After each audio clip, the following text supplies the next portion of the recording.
সবাই, কেমন আছেন সবাই? আশা করছি সবাই ভালো আছেন। আমি আলহামদুলিল্লাহ আল্লাহর রহমতে ভালো আছি। আমি সুরাইয়া বলছি, সুরাইয়াস ডেইলি কুকিং থেকে সবাইকে স্বাগতম। আমি আরেকটি নতুন ব্লগ নিয়ে আপনাদের মাঝে চলে এসেছি। আশা করছি আপনাদের কাছে ভালো লাগবে। তো চলুন ব্লগটি শুরু করা যাক। তো এই তো সকাল সকাল ঘুম থেকে উঠে গিয়েছি, উঠেই ব্রেকফাস্টটা রেডি করে নিচ্ছি। ব্রেকফাস্টটা রেডি করে তারপরে ঘরে কিছু কাজ আছে, কাজটা সেরে নিব। তো আজকে আপনাদের সাথে কিছু রেসিপি শেয়ার করব। আর ইদানিং একটু আমার ব্লগগুলো একটু দেরিতে ছাড়া হচ্ছে, কারণ একটু ব্যস্ত থাকা হয়, যেহেতু ছেলে একটু অসুস্থ ছিল, ওকে একটু সময় দিতে হয়। আর আসলে ভিডিও করার সময়টা আসলে খুঁজে পাই না, কাজের ভেতরেই সময় চলে যায়। তো ক্যামেরা অন করলে কাজ তো একটু করতে দেরি হয়। সব কিছুর মধ্যেই যারা ভিডিও বানান তারা বোঝেন, অফ ক্যামেরায় আসলে অনেক কাজ সারা যায়। তো এখন সময়টাও পাই না তেমন একটা। ছেলেকে টাইম টু টাইম খাবার দিতে হয়, যেহেতু ওর মেডিসিন নিতে হয়। তো যার কারণে সময়টাও করতে পারি না। আবার আমার হাজব্যান্ডের জবটাও টাইমটা অত মিলে না, তো যার কারণে একটু ব্যস্ততার মধ্যেই যাচ্ছে দিন। কিছু ডেজার্ট রেসিপি আছে, সেগুলো চিন্তা করছি আপনাদের সাথে শেয়ার করে ফেলি, যেহেতু ঈদ চলে আসছে, কোরবানির ঈদ। তো চিন্তা করলাম ডেজার্টগুলো আস্তে আস্তে আপনাদের সাথে শেয়ার করে ফেলি ঈদের আগে আগে। তো ঈদের মধ্যে অনেকের কাজে আসতে পারে, বা আইডিয়াও নেওয়া যাবে ডাইনিং টেবিলে কিভাবে ডেজার্ট, ঈদের সময় কি কি ডেজার্ট রাখা হয়। তো কথা বলতে বলতে ব্রেকফাস্টটা রেডি করে ফেললাম। তো আজকে চিন্তা করলাম একটু ডিফারেন্টভাবেই ব্রেকফাস্টটা করি। তো মার্কেট থেকে কিনা রেডি প্যানকেক দিয়ে আর কিছু ফ্রুটস দিয়ে আজকে ব্রেকফাস্টটা সেরে নিয়েছি। এই তো ব্রেকফাস্ট সেরে তারপরে হাজব্যান্ডকে বিদায় দিলাম জবের জন্য, আর ছেলেকেও ব্রেকফাস্ট দিয়ে দিয়েছি। মেয়ে চলে গিয়েছে কলেজে। তো ঘরের কিছু কাজ সেরেছি, ঘরটার আজকে একটু পরিষ্কার করেছি। পরিষ্কার করে দুপুরে লাঞ্চটা তৈরি করতে চলে এসেছি। তো এখানে আমি দুপুরে লাঞ্চের জন্য নিয়েছি স্যালমন ফিশ। তো যে এখানে আমি 3 পিস স্যালমন ফিশ নিয়েছি, যেহেতু আমার ছেলে এখন এইভাবে খেতে পারবে না, ওকে সব কিছু ব্লেন্ড করে দিতে হচ্ছে। তো ওর জন্য স্যালমন ফিশ দিয়ে কিছু ভেজিটেবল দিয়ে লিকুইডভাবে স্যুপ তৈরি করে দিয়েছি। তো ওটাই ও খেয়ে নিবে। তো আমাদের জন্য এখানে স্যালমন ফিশ হালকা সটে করব। তো প্রথমে আমি ফিশটাতে লবণ দিয়েছি, গোলমরিচের গুঁড়া দিয়েছি, আর এখানে কিছু ইতালিয়ান হার্ব দিয়ে দিয়েছি। দিয়ে মেখে তারপরে আমি কিছুক্ষণের জন্য রেখে দিব।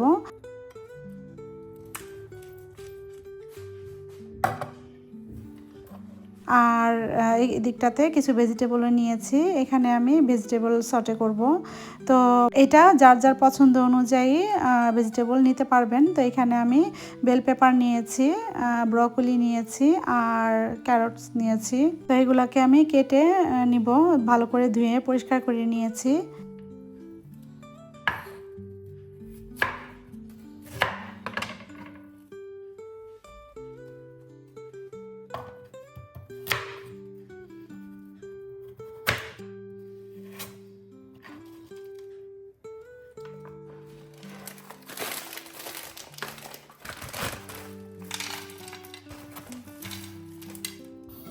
এই তো চুলায় প্যান বসিয়ে দিয়েছি। চুলায় প্যান বসিয়ে আমি এখানে পরিমাণ মতো অলিভ অয়েল দিয়েছি, অলিভ অয়েল এক্সট্রা ভার্জিন দিয়ে তারপরে আমি মাছটাকে কিছুক্ষণ ভেজে নিব।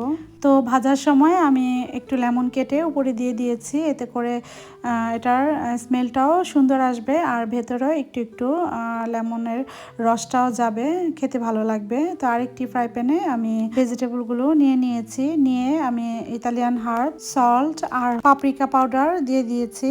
ও আরেকটা স্যালমন ফিশের মধ্যে আমি একটা রসুনও গ্রেট করে দিয়ে দিয়েছিলাম। আর এদিকটাতে ভেজিটেবলের মধ্যে অলিভ অয়েল, তেল আর কিছু রসুনের কোয়া দিয়ে দিয়েছি। দিয়ে এখন ভালো করে মিক্স করে নিব। অনেক মজা, কিন্তু রেসিপিটি খুবই সহজ। এই তো আমি চুলায় বসিয়ে দিয়েছি, বসিয়ে ঢেকে রাখবো 5 মিনিটের মতো। আর এদিকটাতে আমি মাছটাকে উল্টিয়ে দিচ্ছি, উল্টিয়ে পাল্টিয়ে এটাকে ভালো করে একটু ভাজতে হবে।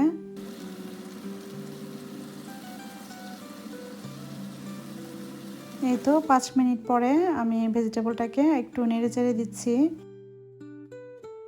আর এদিকটাতে আমি কিছু সালাদও বানিয়ে নিয়েছি। তো মিক্স সালাদ দিয়েছি এখানে, আর হচ্ছে শসা দিয়েছি, টমেটো দিয়েছি, আর কিছু অলিভ দিয়ে দিচ্ছি।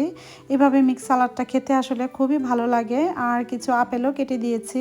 তো আপেল দিলে সালাদটার মধ্যে একটু মিষ্টি মিষ্টি লাগে, খেতে খুব ভালো লাগে। তো এটা একটা হেলদি খাবার। আসলে এই খাবারগুলো সব সময় আসলে খাওয়া হয় না, তবে আমার হাজব্যান্ডের খুবই পছন্দের খাবার। ভাতের থেকে এই খাবারগুলো বেশি পছন্দ করে আমার ছেলে মেয়েও। তো এই খাবারটা খেতে ভালো লাগে, এটা পাস্তার সাথে খেতে বেশি ভালো লাগে। এটা রুটি দিয়েও খাওয়া যায়, নান রুটি বা নর্মাল রুটি দিয়ে খাওয়া যায়।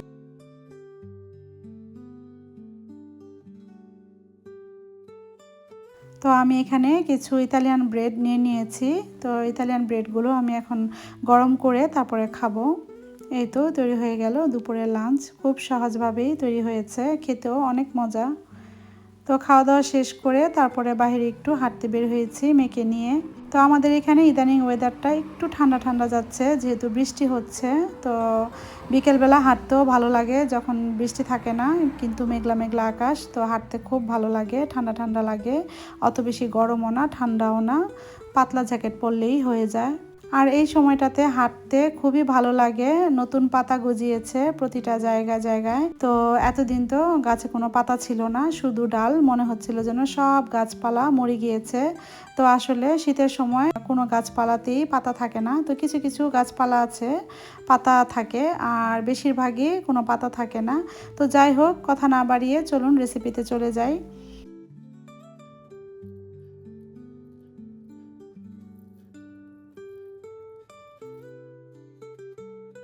তো বেবি সুইটসের জন্য এখানে আমি 1 কাপ পরিমাণ গুঁড়া দুধ নিয়েছি, আর 1/3 কাপ পরিমাণ ময়দা দিয়েছি, আর 1 টিস্পুন পরিমাণ আমি বেকিং পাউডার দিয়েছি, আর 1 টিস্পুন পরিমাণ আমি চিনি দিয়েছি। চিনি দিয়ে একটু নেড়ে চেড়ে নিব।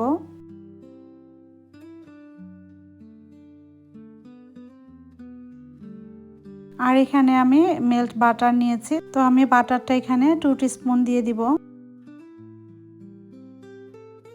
দিয়ে ভালো করে হাতে মেখে নিব। তো এমনভাবে মাখতে হবে যেন এটা ব্রেড ক্রামসের মতো দেখা যায়। তো এই তো আমি ভালো করে মিক্স করে নিয়েছি। আর এখানে আমি 2 টেবিল স্পুন পরিমাণ লিকুইড দুধ দিয়ে দিচ্ছি।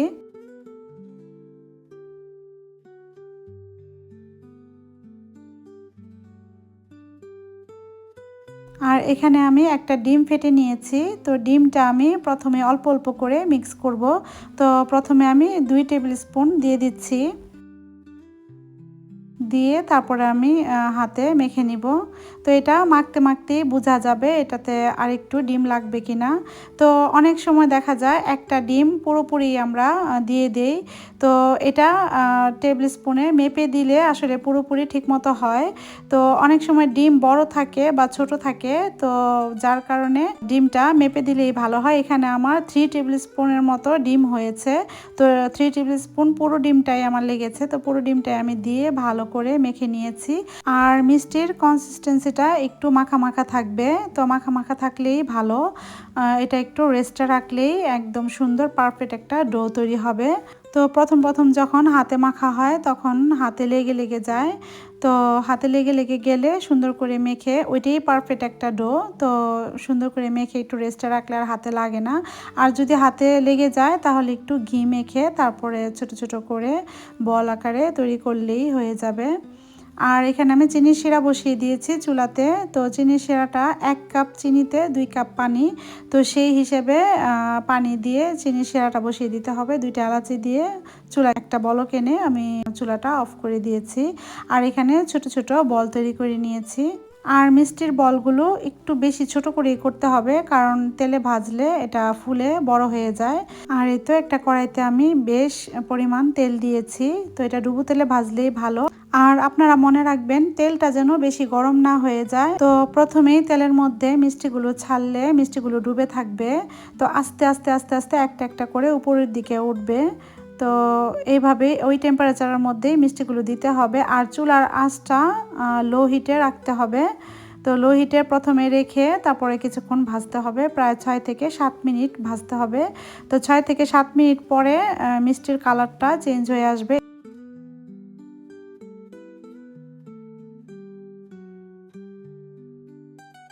এই তো দেখুন আমি চুলার আঁচটা কীরকম রেখেছি। এই তো এখান থেকে যখন হালকা ব্রাউন কালার এসেছে তখন আমি কিছু মিষ্টি উঠিয়ে রেখেছি। তো আমি এখানে 4 রকম কালারের মিষ্টি তৈরি করব। তো প্রথমে হালকা ব্রাউন কালার করে ভেজে আমি নামিয়েছি, তারপরে তার থেকে আরেকটু বেশি ব্রাউন কালার করে আমি নামিয়েছি।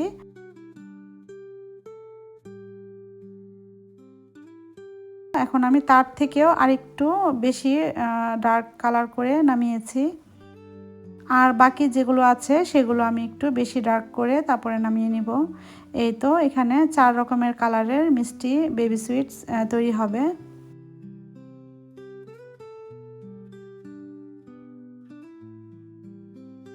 এই তো আমার মিষ্টি ভাজতে টোটাল আমার 18 মিনিট সময় লেগেছে।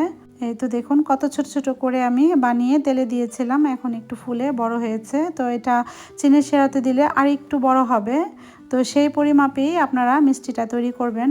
আর এখানে আমি চুলাতে শিরাটা আবারও জ্বালিয়ে দিয়েছি। তো যখন নাকি একটা বলক এসে পড়বে তখনই মিষ্টিগুলো দিয়ে দিতে হবে। এই তো দেখুন কালারটা কত সুন্দর লাগছে। তো এখানে আমি 5 মিনিটের মতো ঢেকে রাখবো। এই তো 5 মিনিট পরে আমি ঢাকনা উঠিয়ে দেখি মিষ্টিগুলো আর একটু বড় হয়েছে আর কালারটা কত সুন্দর হয়েছে। আর এখনও পারফেক্ট কালারটা আসেনি। তো এটা যখন আরেকটু জাল হবে তখন একদম মিষ্টির কালারটা গ্লেজ দিবে। এই তো আমি আবারও 5 মিনিটের জন্য ঢাকনা দিয়ে ঢেকে রেখেছি।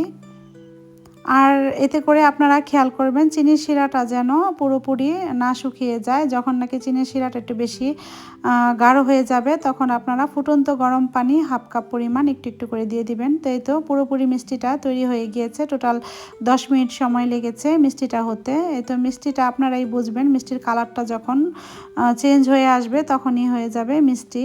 তো এটাও রেস্টে রাখতে হবে ঠান্ডা হওয়ার আগ পর্যন্ত। তো ঠান্ডা করার পরে আমি এখানে সার্ভ করে নিয়েছি। দেখুন কতটা লোভনীয় লাগছে। আর এই রেসিপিতে সেম রেসিপিতে আপনারা গোলাপ জামুন মিষ্টিটাও তৈরি করে নিতে পারবেন। তো এটা জাস্ট আকারে ছোট আর বড় একই ইনগ্রেডিয়েন্টস লাগে। তো আমি আপনাদেরকে ভেঙে দেখাবো তো মিষ্টিটা কতটুকু সুন্দর হয়েছে আর ভেতরে একদম পারফেক্টভাবে চিনির শিরাটা ঢুকেছে। তো প্রথমে আমি ডার্ক কালারটা আমি আপনাদেরকে ভেঙে দেখালাম, তারপরে হালকা কালারটাও আপনাদেরকে ভেঙে দেখাবো। এই তো কতটা জুসি হয়েছে আর ভেতরে খুব সুন্দরভাবে চিনির শিরাটা ঢুকেছে। তো আশা করছি খুব সহজভাবে বেবি সুইট মিষ্টির রেসিপি আপনাদের সাথে শেয়ার করে ফেললাম। তো আজকের মতো এ পর্যন্তই। সবাই ভালো থাকবেন, সুস্থ থাকবেন, হাসি খুশি থাকবেন। Thanks for watching. আল্লাহ হাফেজ। আসসালামু আলাইকুম।